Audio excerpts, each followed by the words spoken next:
নমস্কার বন্ধুরা, ফেমাস তরুণস কিচেনে আপনাদের সবাইকে স্বাগত জানাই। আজকে আমি আপনাদেরকে তৈরি করে দেখাবো স্টাফড চিকেন সুপি মোমো। আশা করব আমার আজকের রেসিপি আপনাদের ভালো লাগবে। খুব সহজেই বাড়িতে তৈরি কিভাবে করবেন সেটাই আমি করে দেখাবো। আর ভালো লাগলে আপনাদের আত্মীয় ও বন্ধুবান্ধবদের কাছে কিন্তু শেয়ার করতে ভুলবেন না। আসুন আজকের রেসিপিটা শুরু করি। এবার দেখুন, এখানে একটা বাটির মধ্যে আমি পরিমাণ মতো একটু ময়দা নিয়ে নিয়েছি, মানে রিফাইন্ড ফ্লাওয়ার। এবার এর মধ্যে দিয়ে দিচ্ছি নুন। ভালো করে মিশিয়ে নিলাম। ভালো করে মিশিয়ে নেওয়া হয়ে গেছে। এখন কিন্তু আমি জল দিয়ে একদম সেমি ডো তৈরি করব, মানে খুব বেশি হার্ড নয়, মানে শক্ত নয়, আবার খুব বেশি নরম নয়। তার কারণ এইভাবে মেখে ঢাকা দিয়ে রাখবেন, অলরেডি কিন্তু ময়দা খুব সুন্দরভাবে সেট হয়ে যায় আস্তে আস্তে। তাই দেখুন, খুব বেশি শক্তও নয় আবার খুব বেশি নরম নয়, এরকম মেখে আমি এখন ঢাকা দিয়ে রাখবো 30 মিনিটের জন্য। 30 মিনিট ঢাকা দিয়ে রাখার পর আমি আবারও ফিরে আসবো। এবার দেখুন, আমি এখানে স্যুপটা তৈরি করব, তার জন্য এখানে একটা কড়াইতে জল দিয়ে দিলাম ভিনিগার, এখন দিয়ে দিলাম ব্ল্যাক সয়া সস, গোলমরিচের গুঁড়ো দিয়ে দিলাম, সামান্য নুন।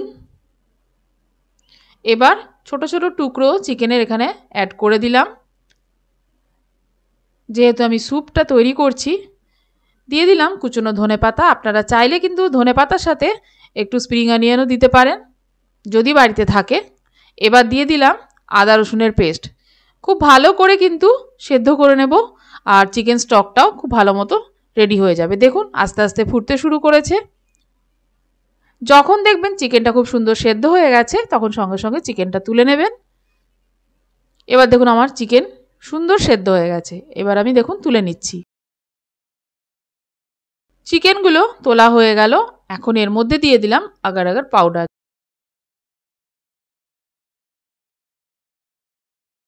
এবার দেখুন ওটা ঠান্ডা হয়ে গেলে আমি কিন্তু ফ্রিজে রেখে দেবো। আর এদিকে যে চিকেনগুলো সেদ্ধ হয়ে গেছিলো, সেই চিকেনগুলোকে এইভাবে ছোট ছোট করে টুকরো করে নিয়েছি। তাতে দিয়ে দিলাম কুচনো পেঁয়াজ,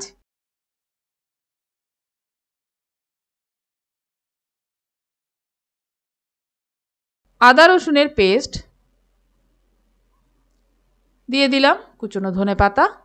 এখানেও আপনারা চাইলে একটু স্প্রিং অনিয়ন দিতে পারেন। দিয়ে দিলাম ব্ল্যাক সয়া সস,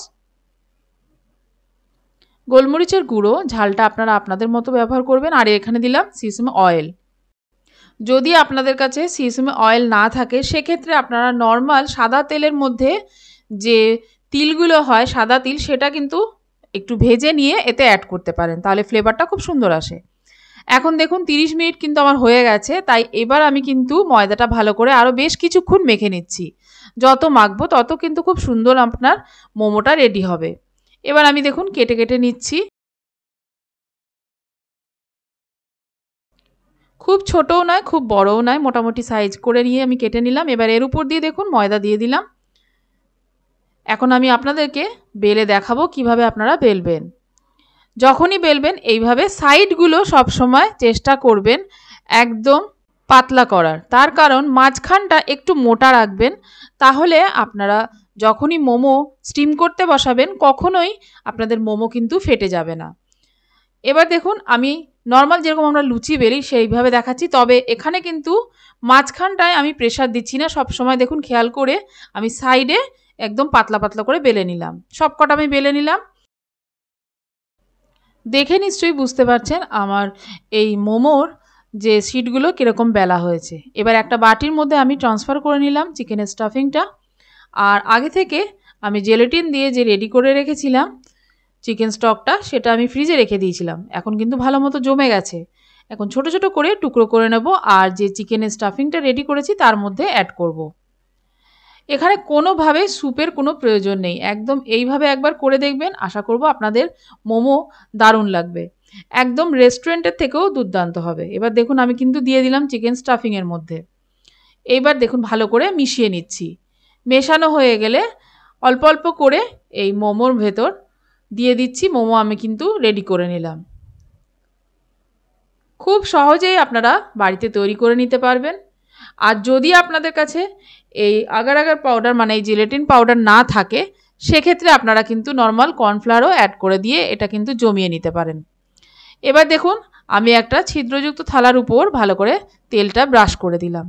আর মোমোগুলো রেডি করা হয়ে গেছে, তাই এর উপর ঢাকা দিয়ে দিলাম। 7 থেকে 8 মিনিট পর্যন্ত আপনাকে এটা কুক করতে হবে। এবার আমি কিন্তু গরম গরম পরিবেশন করছি। আশা করব আমার আজকের রেসিপি আপনাদের ভালো লাগলো। ভালো লাগলে লাইক ও সাবস্ক্রাইব করার জন্য অনুরোধ করছি। আর আমার চ্যানেলে কিন্তু মোমোর আরও অনেক রকমের রেসিপি আছে, আপনারা চাইলে কিন্তু আজকের মতো এই পর্যন্তই। আবারও চলে আসবে একটা নতুন রেসিপি নিয়ে। ধন্যবাদ।